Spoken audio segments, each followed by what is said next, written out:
What is up? So today I'm going to install this horn kit onto my Can-Am. Now naturally at first I just figured I'd go up to the junkyard just a couple miles up the road and take a horn off of a car, because I want one that sounds like a real horn, and then just wire it up from scratch. But I just looked on Amazon, and you know, you just can't pass up the price on this. This is just got the switch, momentary switch.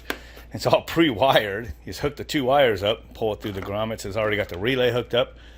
And then basically it looks like this is going to be a ground. And then I saw somewhere, there's two halves, so you just simply plug them together. But I saw in the, the ratings, the negative ratings, are people saying the instructions aren't clear, and it comes with some instructions. But, if you don't understand just basic electrical, maybe you shouldn't do little kits like this, and you should pay somebody to install them. I don't know what you guys expect. I mean, come on, it's just 12 volts, a fuse, a relay, and a switch.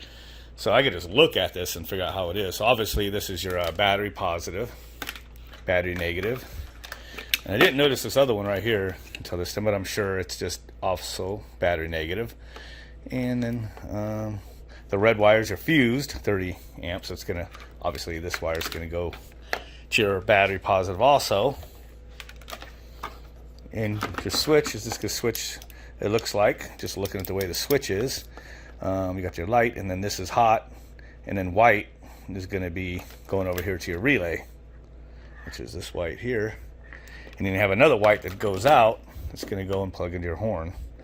Look on here. But anyway, if you lay it out, it's pretty simple. But anyway, we're going to install that. As I said, it was too good to pass up. It's got all the switch, the wiring, everything. It's going to be easy, sneezy. And I did hook up the horn to the battery I had over here, and it sounds like a normal car horn. Not like a crappy Honda one or something you'd expect on a Prius, but like a normal car, so that's cool. Okay, just finished the installation. I was going to put the horn here, but I already got the camera here, and I don't want to put too much in front of that radiator, especially if the bracket broke loose. I want it bouncing around there. Found a good spot for it right here. Put on that bracket. Had to use a different nut than what came with it. I put like a lock nut on there. It's on that bracket. These holes were already here, so looks like it's right there. It's perfect. Sound is going to come out of there. Ran the wire through the same spot that I already had drilled a hole before. Now, all those wires were pretty much ready to hook up. There was a couple extra connections. I don't know why, like you can wire two horns or something, and maybe they do sell them like that, and they just sell the same wire harness. I don't know, but I was able to cut the second set off with it tied together, and I also just went ahead and cut out all this extra wire I didn't need. Now, if you don't know how to wire things by just looking at it like I do, then you would probably just connect it the way they had it and just, tie up the excess wire. So what I wound up doing, most of the time I actually spent on this, was I went ahead and made a new junction over here with this terminal block here, which I riveted in place. And then this is switched power. Comes from my auxiliary battery that I added into the other seat. Gets power when you turn this key on. Right here it says stereo. It turns on all my auxiliary power, which is already powering up my camera. Switch over here, front and back camera. Now I'm going to have power here just to tie things into. Put this ground here. So I got my ground to the horn here, and then I wound up putting a couple little terminal connectors there for future things right here. It's awesome. Here's the relay that came with the horn. I riveted it there. I was going to kind of stick it up here. This is where the front electrical is. Here's the wiring for that front camera. Looks like I need to tighten that up for actually my dash cam there. That's the only thing I've tied in up there. Goes into the stock power outlet up there. So I went ahead and I didn't put anything else. I was going to put my relay up here. I'm like, I'm not going to keep adding wires up there because there's some critical stuff up there. I don't want to clutter it. There's instructions, but there was more wires than this show. There was, like I said, a second set of that, and there was also a second set of plus and minus. A pair came off the relay and a pair came off the switch. So it wasn't wired like they showed. So people were correct when they complained about the wiring. But again, I didn't have any problems with it because electrical is my thing I'm gifted at, I guess you want to say. I already had a terminal block over there. Things are starting to get kind of gnarly here. Got a diode there. I think I've already showed you that.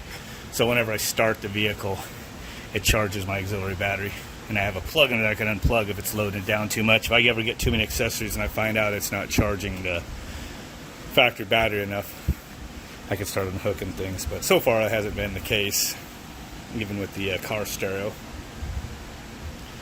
So let's basically show you how it works. So power goes on. That's my batteries underneath. This power block will now be live, which is feeding the relay through its fuse. And then I put a small little fuse right here. Oops, stereo's starting. Small little fuse going to the horn relay. So it's fused too. Then I have a 30 amp fuse coming off that block over there feeding the main block. So everything's fused, but yeah, that should work. Yeah. So I think I got the mirrors, which I got day one. You bump this, get power for a second, turn on the lights, regular lights. See, I have lights on the lights are on that. Brake lights. The only thing I haven't done yet is I might go and make myself some turn signals. There are separate brake lights from the running lights, like you typically have.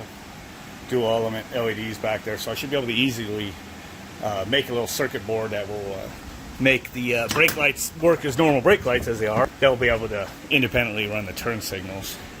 And I'm imagining, let's see, are there any? I think it's only headlights up front. Pump this power. If you don't have the key on, your power will only run for about 10-15 seconds.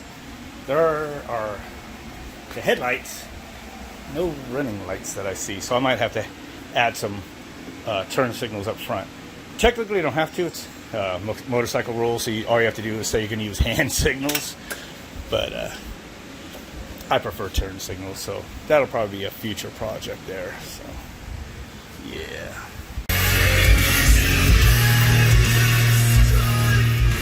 Yeah. All right.